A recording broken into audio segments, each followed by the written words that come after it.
What's good, y'all? CT signing in.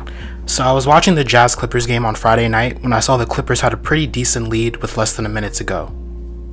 I was watching on my MacBook, so I changed the tab to check Twitter for a few minutes and came back to see the game was still not over, because the Jazz were doing that intentional fouling for free throws thing. This tactic is one of the worst parts of basketball and it needs to be removed from the game, like expeditiously. Which is why I came up with the rule change. But first, theme music. Ain't shit to me, it's a walk in the park. Y'all too smart, can't talk from the heart. I got sauce and it's all for the charts. Intentionally fouling at the end of games is commonly referred to as the hack-a-shaq method. The nickname was given during Game 2 of the 2000 NBA Finals, when then Pacers head coach Larry Bird was desperate to stop the Lakers' momentum. He instructed his players to intentionally foul Shaquille O'Neal, one of the worst free throw shooters in the league. Shaq would take 39 free throws that night, only making 18. And even though the Lakers came out of that game and series with the win, many teams would adopt this blueprint from Bird, targeting the opposing team's worst free throw shooter. Now I have to give some credit to Adam Silver for attempting to curb the problem, as the NBA instituted their HackAShack Reform beginning with the 2016-17 season. The first change meant if a defensive foul occurred before an inbound pass was released, the team with possession would get one free throw and also keep the ball.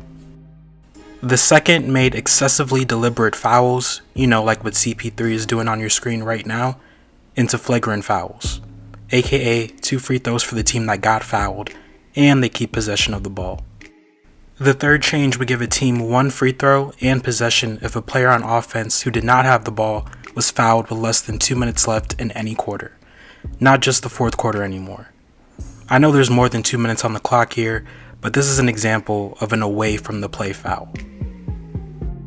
However, teams were and still are allowed to intentionally foul the ball handler as many times as they want, with no added penalty. Therefore, intentional fouls at the end of games have gone nowhere. My biggest issue with it is how much it slows the game down. It shouldn't be taking more than 5 minutes to finish a game that has less than 30 seconds on the game clock, yet it happens all the time.